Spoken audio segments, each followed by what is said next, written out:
Your life is entirely too comfortable, and it is making you incredibly fragile. You have optimized your daily routine to avoid cold, avoid hunger, and avoid pain. But by insulating yourself from every minor struggle, you have accidentally trained your nervous system to panic at the slightest hint of adversity. You must introduce pain back into your life, on your terms. There is a quiet contradiction in the way you are living. On the surface, your life is easier than it has ever been.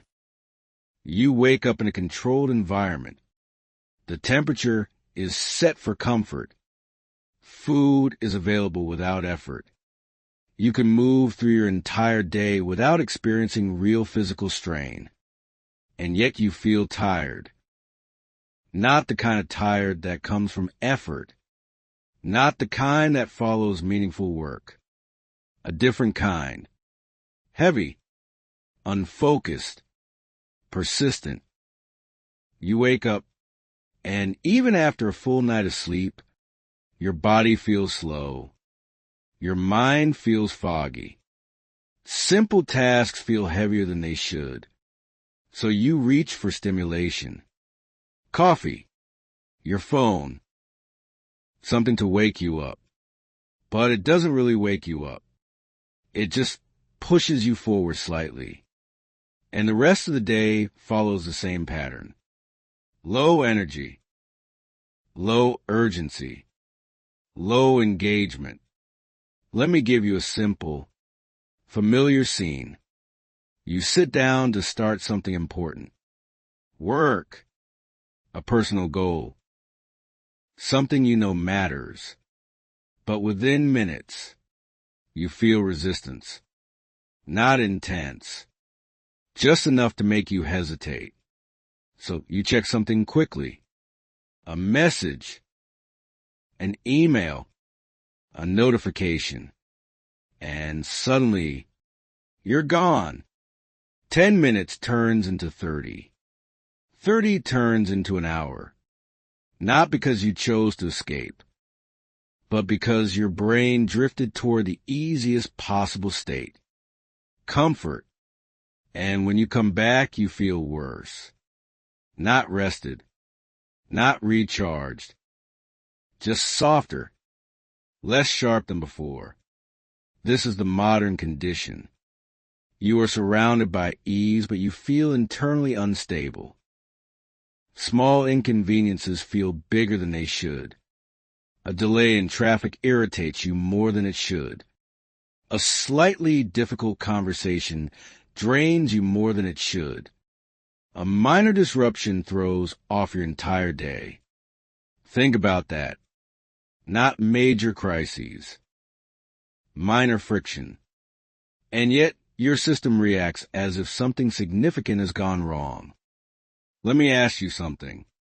When was the last time you willingly did something uncomfortable? Not because you had to, but because you chose to. Most people struggle to answer that, because your entire environment is designed to remove discomfort. And over time, something subtle begins to happen. Your tolerance shrinks. Your baseline shifts.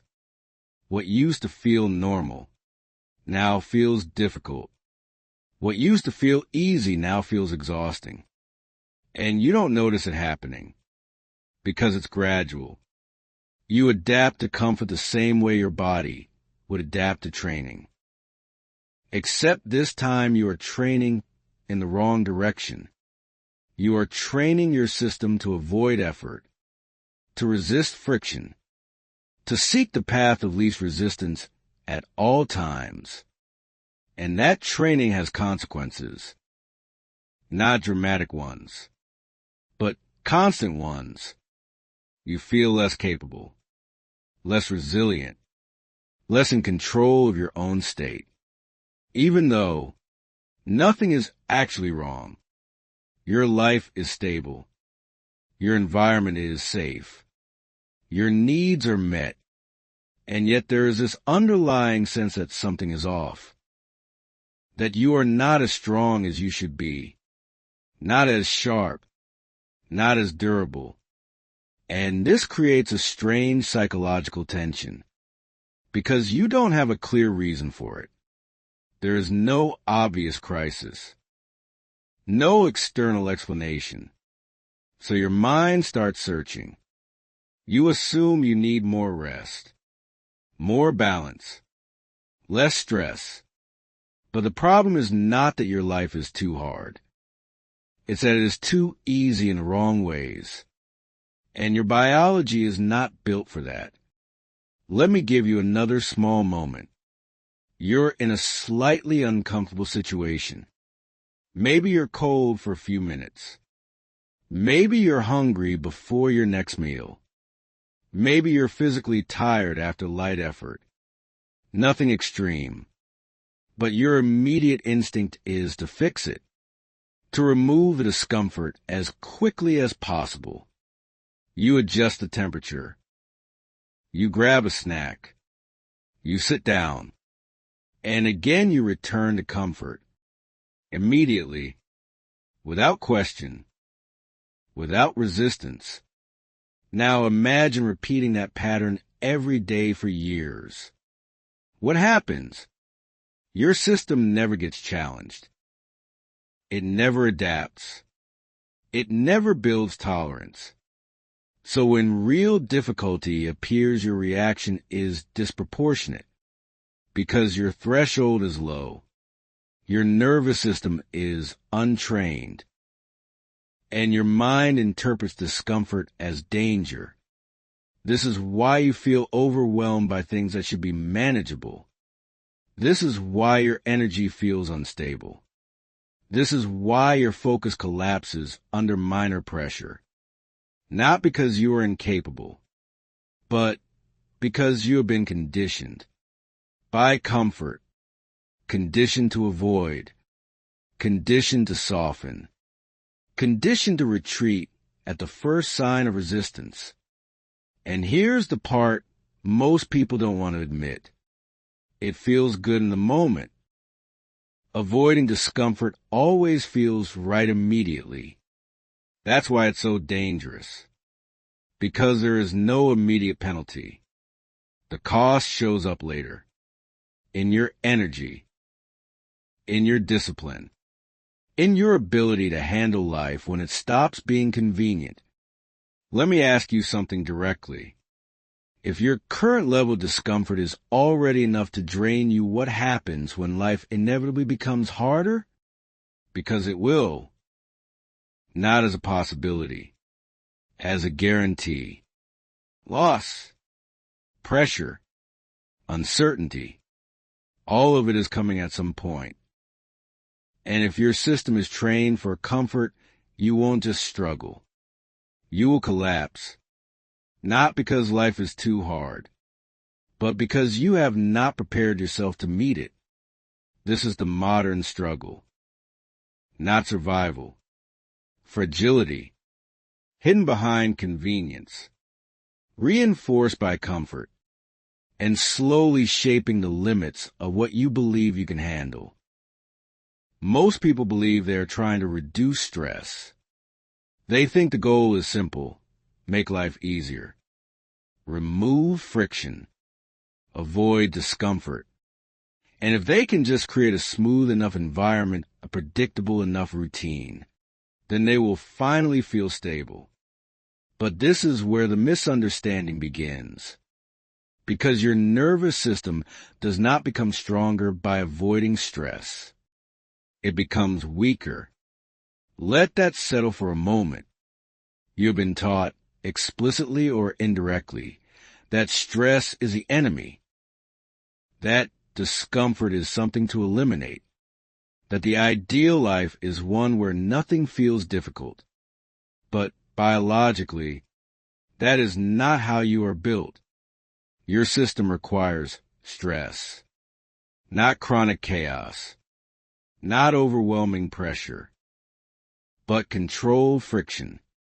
Because stress is not just something you endure. It is something that shapes you. There are two types. One that breaks you, and one that builds you. The problem is you've been avoiding both, so your system never adapts. And when adaptation doesn't happen, sensitivity increases. This is where things start to shift in a way most people don't recognize. Your baseline changes. What used to feel neutral now feels uncomfortable. What used to feel manageable now feels overwhelming. Not because the world has become harder, but because you have become less tolerant. Let me make this practical. Imagine two people. One regularly exposes themselves to controlled discomfort, cold exposure, physical exertion, fasting, situations that require effort. The other avoids all of it, seeks comfort constantly, minimizes effort, eliminates friction wherever possible. Now place both of them in the same situation. A stressful conversation, an unexpected problem, a moment of pressure. The first person feels it, but stays stable. The second person reacts immediately. Tension, anxiety, overwhelm. Same environment, different nervous system. This is not personality. This is conditioning. Your brain and body are constantly recalibrating based on what you expose them to. And when you remove all forms of stress, your system doesn't become calm. It becomes fragile. This is what most people miss. They think they are protecting themselves, but they are actually lowering their threshold. And here's where neuroscience becomes important. Your brain is always trying to predict and prepare. It builds models based on past experience. So if your daily life contains no meaningful challenge, your brain starts to interpret minor discomfort as significant because it has nothing else to compare it to. This is called hypersensitivity. And once it sets in, everything feels harder than it should. A delayed response becomes rejection. A small mistake becomes a problem. A bit of pressure becomes stress. Your system overreacts. Not because the situation is extreme, but because your tolerance is low. Let me ask you something. Have you noticed how small things affect you more than they used to?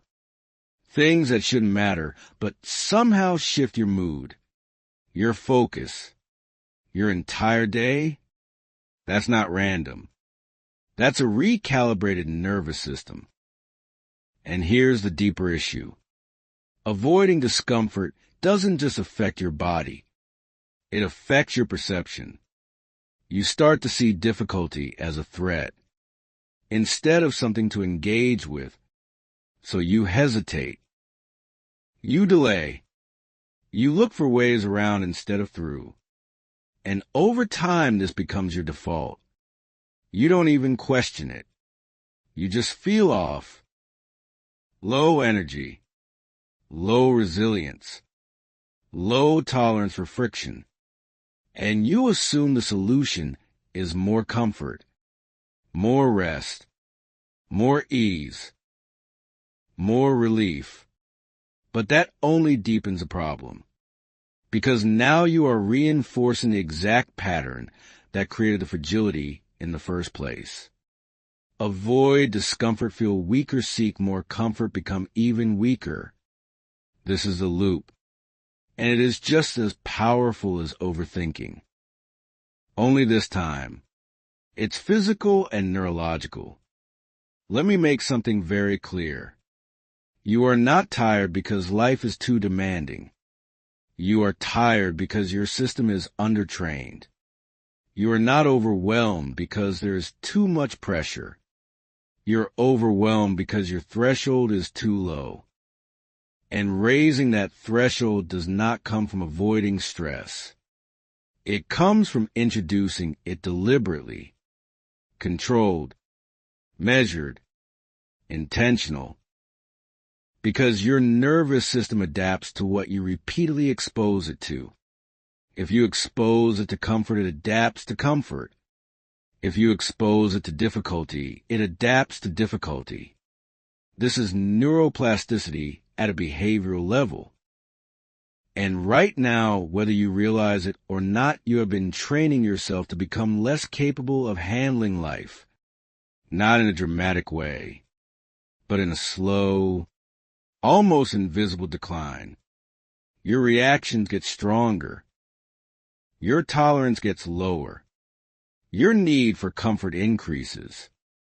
And eventually you reach a point where even normal life feels like too much. Think about that. A life with no real hardship feels overwhelming. That is not a coincidence. That is a result of chronic avoidance.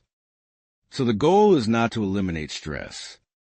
It is to recalibrate your relationship with it. To understand that discomfort is not the signal to stop. It is the signal that something is working, that your system is being challenged, that adaptation is possible. Let me ask you one more question. Are you trying to build a life that feels easy, or a system that can handle anything? Because those are not the same.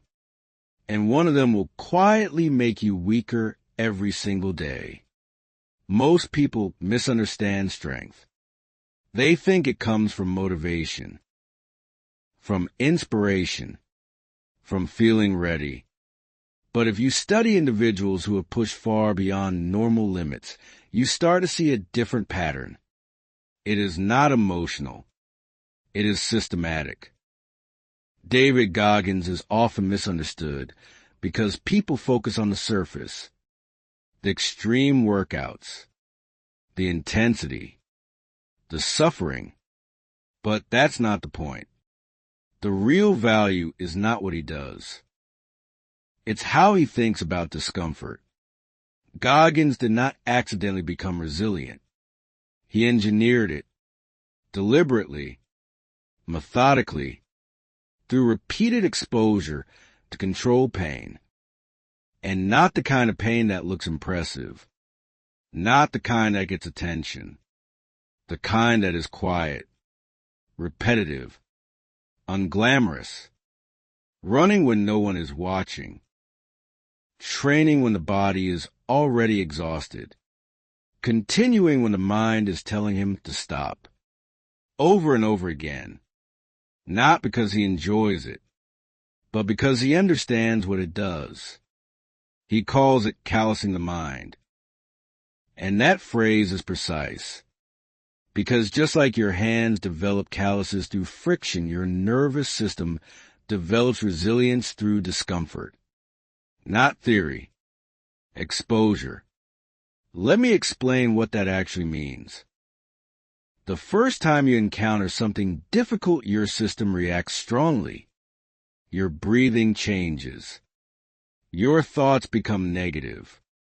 Your body looks for escape. Everything in you says, stop. That is your baseline. But if you stay in that state without escaping, something begins to change. Your system recalibrates. The same discomfort starts to feel more manageable. Not easy, but familiar. And familiarity reduces fear. This is the mechanism, not motivation. Adaptation. Goggins didn't rely on feeling strong. He trained himself to function even when he felt weak. That is a completely different standard. Let me ask you something. When you feel resistance, what do? Do you push through it? Or do you interpret it as a signal to stop? Because most people have been conditioned to avoid that feeling. The moment something becomes uncomfortable, they adjust, they pause, they distract, they reduce the intensity. And every time they do that, they reinforce the idea that discomfort is a limit. Goggins reversed that. He treated discomfort as the entry point, not the boundary. And that shift changes everything. Because now, instead of avoiding pressure, you move toward it. Not recklessly, but intentionally. Let's make this more grounded. Imagine waking up early to train. Your body is tired. Your mind is slow. Everything in you says, not today. Most people listen. They negotiate. They delay. But Goggins' approach removes negotiation entirely. There is no internal debate. Now, how do I feel? There is only the standard. And the action, this is what makes it powerful. Because negotiation is where weakness grows. The moment you start discussing options with your discomfort, you've already lost control. So he eliminates that phase. He acts first and allows the system to adapt after. This is the opposite of how most people operate. You wait to feel ready, then act. He acts and readiness follows. That is a trained response, and it's built through repetition. Now here's something important. This is not about extremes. This is where people get it wrong. They see someone like Goggins and think the answer is to go all in, to push to the limit immediately. That's not the lesson. The lesson is consistency of discomfort, not intensity for its own sake. Because what builds resilience is not a single extreme event. It is repeated exposure. Daily. Controlled. Intentional. Small acts of discomfort done consistently will reshape your system more effectively than occasional extremes. And Goggins understood that. He didn't just test himself. He trained himself. Every day. Through friction. Through effort. Through doing things he did not feel like doing. And over time something shifted. His threshold increased. His reaction stabilized.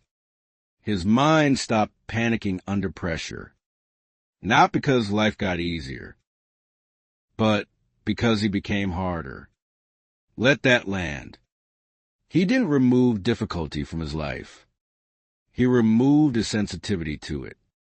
And that is the difference. Most people try to control the environment. He controlled his response. Let me ask you something directly. Right now in your current life, are you building tolerance? Or are you reinforcing avoidance? Because every day you are doing one of those two things. There is no neutral. Every time you choose comfort over challenge, you are training your system to expect ease. And every time you choose controlled discomfort, you are expanding what you can handle. This is not about becoming extreme. It's about becoming capable. Capable of staying steady when things get hard. Capable of acting when you don't feel like it. Capable of not collapsing. Under pressure that is completely manageable. Goggins is not the goal. He is the example. The proof that your limits are far more flexible than you think. But only if you are willing to step into discomfort, repeatedly until your mind stops treating it like a threat, and starts treating it as normal. There is a biochemical system running underneath your behavior, whether you are aware of it or not. And if you don't understand this system, you will keep making choices that feel good in the moment, but slowly make you weaker. Because your brain does not reward what is good for you. It rewards what is easy to repeat. And in a world built around comfort, that becomes a problem. Let's break this down simply. There are two primary chemical pathways involved in how you experience effort and discomfort. Dopamine and endorphins. Dopamine is fast. It is tied to anticipation, to immediate relief, to quick rewards. You feel it when you check your phone, when you avoid something difficult, when you choose the easier option. It gives you a small sense of progress, without requiring real effort. That's why it's addictive. Now compare that to endorphins. Endorphins are slow. They are released through effort, through strain, through discomfort that you do not escape from. Cold exposure, intense exercise, pushing past fatigue. At first, it feels unpleasant. Your system resists it. But if you stay, something shifts. Your body begins to release endorphins. And instead of relief, you experience resilience, calm under pressure, stability under stress, a deeper, more grounded sense of control. Now here's where the invisible system takes over your life. Every time you encounter discomfort, you have two options: avoid it or move through it. If you avoid it, you get dopamine, fast relief, immediate comfort, no effort required. If you move through it, you get endorphins, delayed reward, stronger system, increased tolerance. And your brain is constantly learning from these choices. This is conditioning. If you repeatedly choose avoidance, your brain strengthens the dopamine pathway. It learns discomfort equals escape. So the next time discomfort appears, your reaction becomes faster, more automatic, more impulsive. You don't even think about it. You just avoid. But if you repeatedly choose controlled discomfort, your brain adapts in a different direction. It learns discomfort equals manageable. And that changes everything. Because now, the same stimulus produces a different response. Instead of panic, there's control. Instead of urgency, there is stability. Let me give you a simple example. Cold exposure. The first time you step into cold water, your body reacts immediately. Breathing spikes. Muscles tense. Your mind says, "Get out." That is your current baseline. But if you stay even for 30 seconds, your system begins to adjust. Your breathing slows. Your body stabilizes. And when you step out, you feel different. Not relaxed in a passive way, but alert, focused, grounded. That is not psychological. That is biochemical. You have just shifted your nervous system. Now repeat that process daily. What happens? Your tolerance increases. Your reaction decreases. The same cold no longer feels like a threat. Because your system has adapted. Now extend that beyond cold exposure.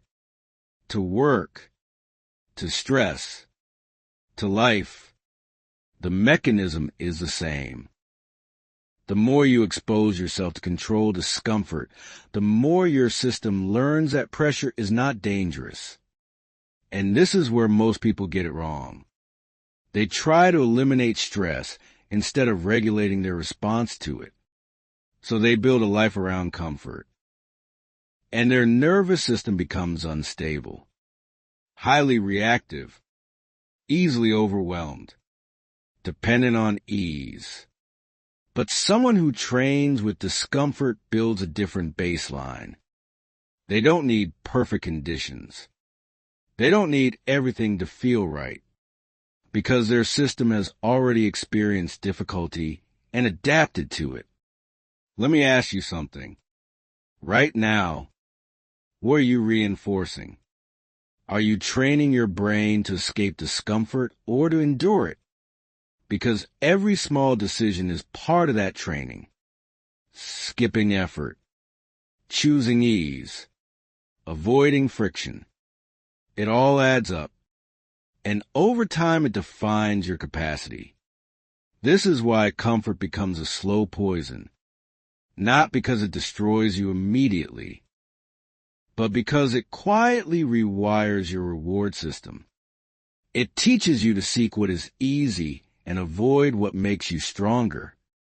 And once that pattern is set, your life starts to shrink. You take fewer risks. You tolerate less pressure. You require more ideal conditions just to function, all while believing you are taking care of yourself. But you're not. You're lowering your threshold. And here's the shift. You don't need to remove comfort from your life entirely. That's not the goal. The goal is balance. To reintroduce controlled discomfort so your system stays calibrated, so your nervous system remains stable, so your mind does not interpret every challenge as a threat. Because when that happens, you don't just feel stronger. You become harder to destabilize, harder to overwhelm, harder to break under pressure. And that is not about toughness. It's about regulation. A nervous system that has been trained, not sheltered. So the next time you feel discomfort, pause and recognize what is actually happening. You are standing at a decision point. One path leads to short-term relief and long-term fragility. The other leads to short-term discomfort and long-term strength. And most people never realize that choice is being made dozens of times a day. At this point, the idea is clear. Comfort is not neutral. Avoidance is not harmless. Your nervous system is being trained every single day.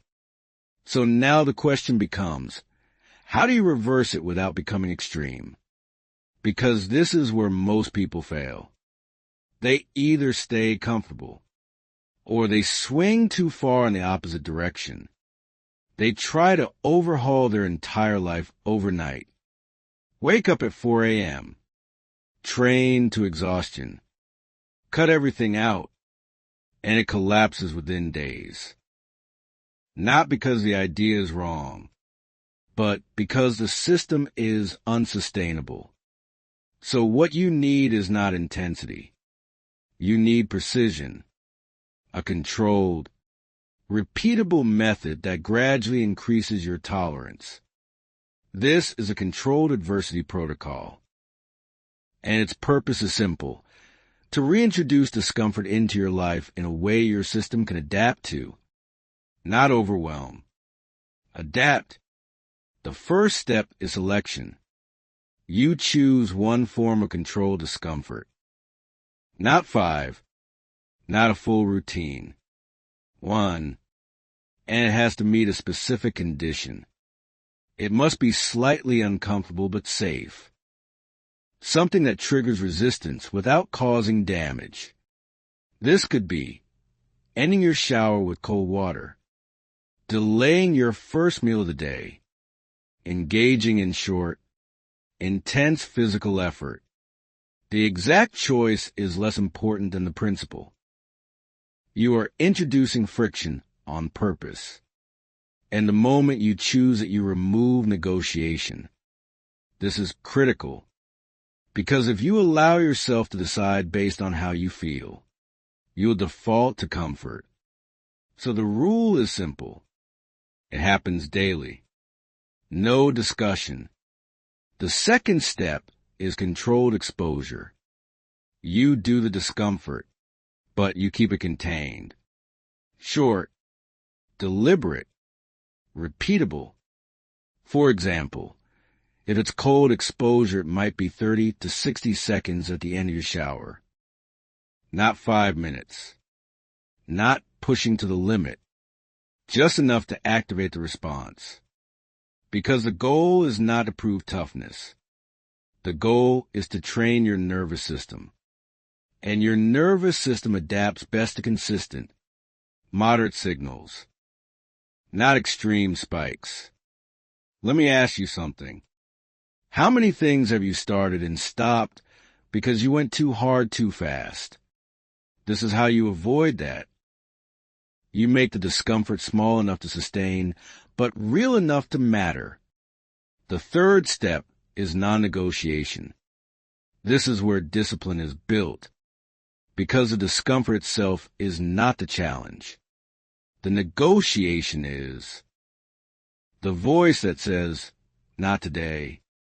You're too tired. Skip it once." That is the moment that matters. Because every time you give in to that voice, you reinforce avoidance. So the rule is clear. You do it regardless of how you feel. Not recklessly, but consistently. Because consistency is what rewires your baseline. You are not trying to win one difficult moment. You are trying to change your default response. The fourth step is observation.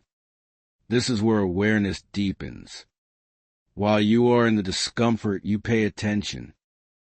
Not to escape, but to understand. Notice the initial reaction, the spike in resistance, the urge to stop, the tension in your body. And then notice what happens if you stay. The shift, your breathing adjusts, your body stabilizes, your mind quiets slightly. This is the recalibration happening in real time. And once you experience this, something changes. You stop fearing the discomfort because you've seen that it passes, that it is temporary, that it is manageable. This is how confidence is built, not through thinking, through exposure. The fifth step is progression. Once the baseline shifts, you increase the challenge, gradually, not dramatically. If 30 seconds of cold becomes easy, you extend it slightly. If your current effort feels manageable, you increase intensity. This is progressive overload, not just for your body, for your nervous system. Because adaptation only continues if the stimulus evolves. But it must evolve slowly. Because the goal is sustainability, not burnout. Now let's address the mistakes, because they will show up.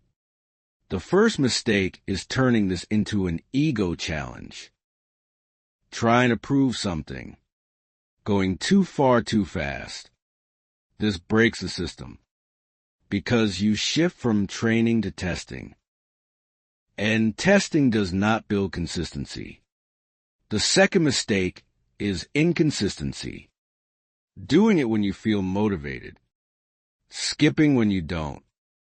This keeps your baseline unstable, because your system never receives a consistent signal.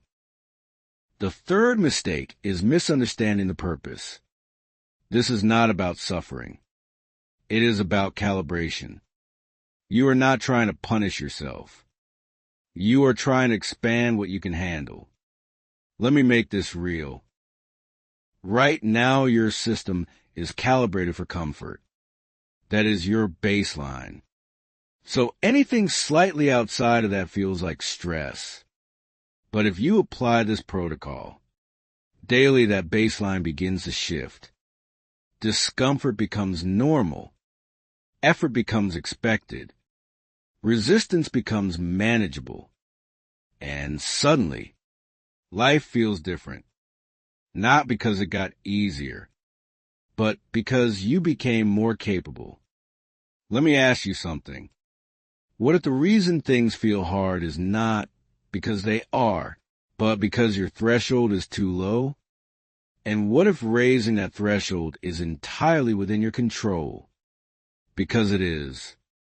But only if you stop waiting for life to challenge you and start challenging yourself. Intentionally. This is a protocol. Not dramatic. Not extreme. But precise. And if you apply it, Consistently, it will quietly rebuild something most people have lost. Resilience, not as a concept, but as a biological reality. Now slow this down. No more systems. No more protocols. Just you and the reality of how you've been living. Because this is where everything becomes uncomfortable in a different way. Not physically. Psychologically. Let me ask you something directly. If a minor inconvenience can disrupt your mood, what happens when life delivers something real? Not a delayed message. Not a cold room. Not a difficult task. Real loss. Real pressure. Real uncertainty. Because that is not hypothetical. That is guaranteed. And the question is not whether it will happen. The question is whether you are building a system that can withstand it, or one that collapses the moment comfort disappears. Think about your current reactions. How do you respond when something doesn't go your way? When your plan is interrupted? When your environment isn't ideal? When you feel slightly uncomfortable? Do you stabilize or do you react? Do you stay present? Or do you look for escape? Because those small moments are not small. They are indicators. They reveal your baseline. They show you exactly how trained or untrained your system is. Let me ask you something more uncomfortable. Are you actually tired, or have you just lost your tolerance for effort? There is a difference. Because real fatigue comes from output. But what most people experience today is resistance. The moment something requires energy, they feel drained. Not because they can't do it, but because they're not used to doing it. And over time, that distinction disappears. You start to believe you are limited when in reality, you are just unconditioned. Now take this further. Look at your daily choices. The small ones. The ones you don't think matter. Choosing the easier option. Avoiding slight discomfort. Adjusting your environment to stay comfortable. Each of those decisions feels harmless, but together they form a pattern that defines your capacity. So let me ask you clearly, are you building a life that requires strength or one that collapses without comfort? Because those are not the same. And one of them will leave you completely unprepared for reality. Now consider this. 5 years from now, if nothing changes, if you continue choosing comfort at the same rate, what does your threshold look like? Higher or lower? Stronger or more fragile? Because adaptation doesn't stop. It just follows direction. And right now, whether you realize it or not, you are moving in one. Let me ask you something you probably haven't asked yourself.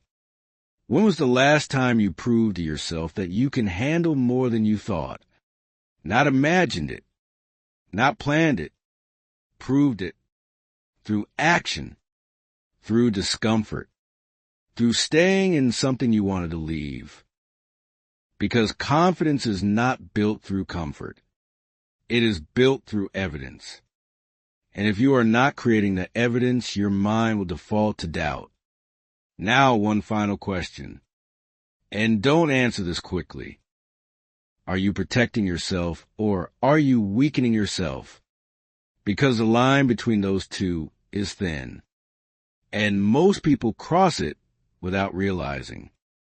They think they are taking care of themselves, reducing stress, seeking balance, avoiding strain.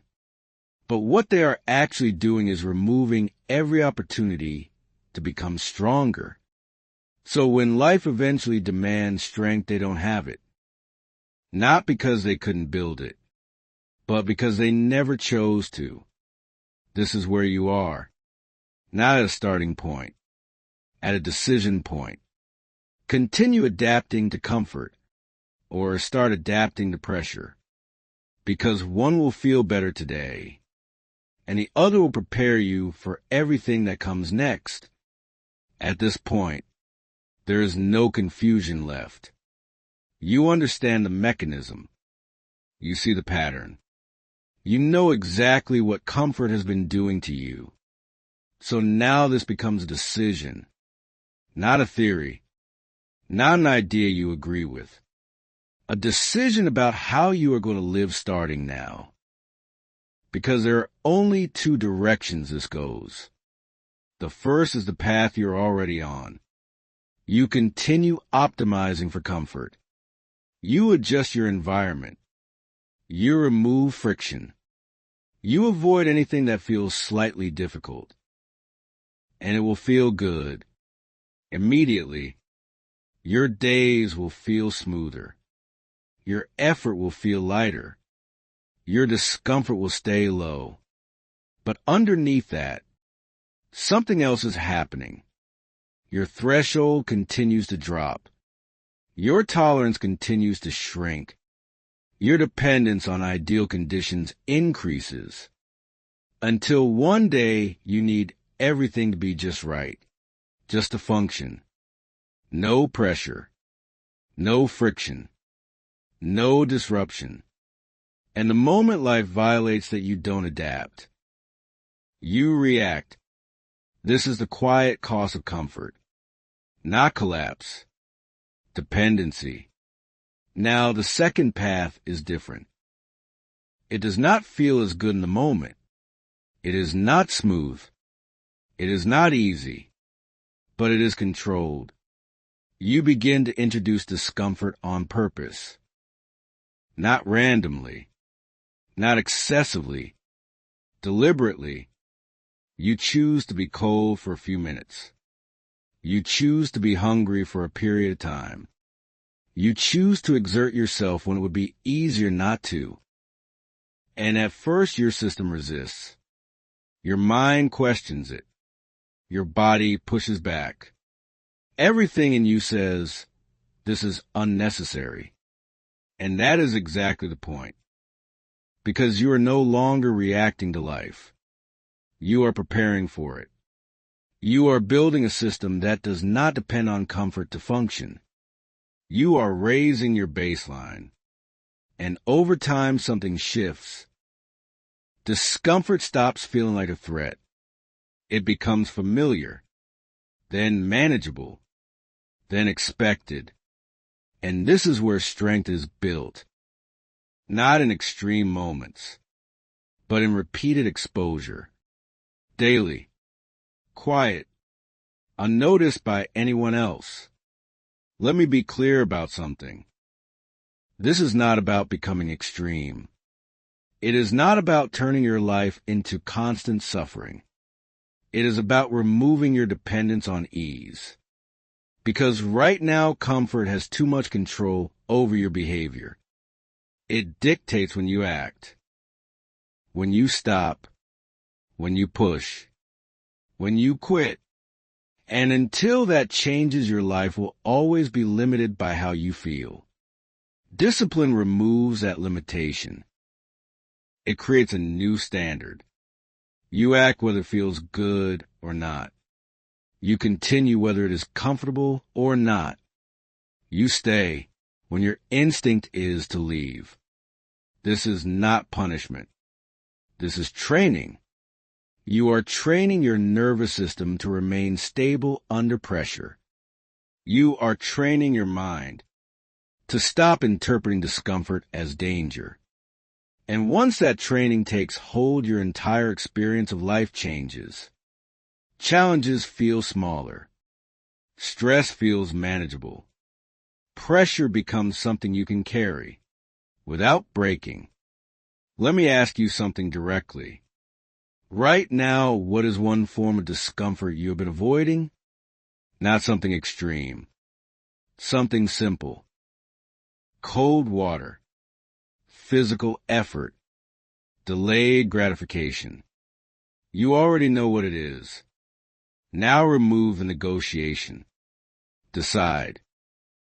And then do it. Today. Not as a test. Not as a one-time effort. But as the beginning of a new standard. Because discipline is not built in intensity. It is built in repetition. And every time you choose controlled discomfort, you are forging something. Not visible. Not immediate. But real. A system that can handle more. A mind that does not panic. A baseline that is no longer fragile. This is a shift. From comfort to capability. From avoidance to exposure. From fragility to resilience. And it starts the moment you stop asking, what feels easiest right now? And start asking, what makes me stronger? Even if it's uncomfortable? Because the answer to that question is the direction your life will follow. Before you move on from this, you need to see the environment clearly. Because this is not just about you. It's about the system you are living inside. Everything around you is designed to remove friction. Food is instant. Temperature is controlled. Entertainment is endless. Discomfort is optional. And at first glance, that looks like progress. But underneath it, there is a hidden trade. Convenience in exchange for capability. Because the less your environment demands from you, the less your system develops. And this is where it becomes dangerous. Not dramatic. Not obvious. Gradual. You don't notice yourself becoming weaker. You just notice things feeling harder. Focus becomes harder. Discipline becomes harder. Basic effort feels heavier than it should. And you assume something is wrong with you. But nothing is wrong.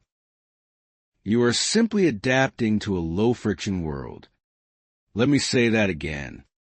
You are not broken. You are adapted. Adapted to comfort. Adapted to ease. Adapted to avoiding resistance. And that adaptation comes with a cost. Because the real world does not operate on comfort. At some point it will demand something from you. Pressure. Loss.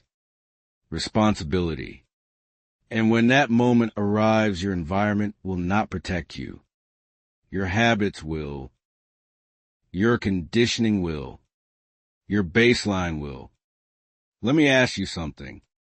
If everything that currently supports your comfort disappeared, how stable would you be?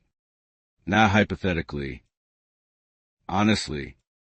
Because that is the test. Not how you perform in ideal conditions, but how you respond when those conditions are removed. And most people never prepare for that. They prepare for convenience. They build lives that only function when everything is smooth. And when it isn't, they struggle to hold themselves together. Not because they are weak, but because they were never trained to be strong. And this is the urgency, not fear, reality. If you continue choosing comfort, by default you are not staying the same. You are declining. Your tolerance drops. Your resilience fades. Your dependence increases. Quietly, over time, until you reach a point where even normal life feels overwhelming. So this is not about optimization. It's about survival at a higher level. Because in a world that removes challenge, you have to reintroduce it yourself. Or accept the consequences of becoming someone who cannot handle what life will inevitably bring. Now this is where everything becomes real. Not later. Not tomorrow. Now. Because you've heard ideas like this before. You've understood them. You've agreed with them. You've told yourself, this is true. I need to change. And then you went back to comfort, back to routine, back to ease, back to the same patterns that slowly weaken you. So this is not about understanding anymore. It's about interruption, breaking the pattern immediately. Let me be direct. If you finish this and do nothing different, you are not staying the same. You are reinforcing the exact system that is making you fragile. Every time you choose comfort when you could choose challenge, you are training your nervous system to expect ease. And expectation becomes dependency. So the standard has to change. Not in theory, in behavior. Right now, there is something simple you've been avoiding, not extreme, something small. Cold water at the end of your shower, a short burst of physical effort, delaying gratification for a few hours. You know what it is, and your mind already has an excuse ready. Later, tomorrow, start when it's more convenient. That is a loop. That is how nothing changes. So you do the opposite. You act before your mind finishes negotiating. Immediately, because discipline is not about intensity. It is about timing. You don't wait for alignment. You move while there is resistance. That is the training. That is how you take control back. Let me ask you something. What would your life look like if every time you felt the urge to avoid discomfort, you leaned into it instead? Not recklessly, but deliberately. One decision at a time. Because that is how identity shifts. Not through one big moment, but through repeated proof. You prove to yourself, I don't need comfort to function. And once that becomes real, your entire baseline changes. You stop hesitating. You stop negotiating. You stop depending on perfect conditions. You act. And that is where most people never arrive. Not because they can't, but because they never interrupt the pattern long enough to change it. So this is a line. You either continue adapting to comfort, or you begin conditioning yourself for pressure. You either stay easy, or you become capable. And the difference between those two is not knowledge. It is action taken immediately. If you are ready to stop trading your strength for comfort, then don't treat this as just another idea you agreed with and ignored. Subscribe, not for motivation, but as a commitment to doing what is hard, consistently, even when it's inconvenient.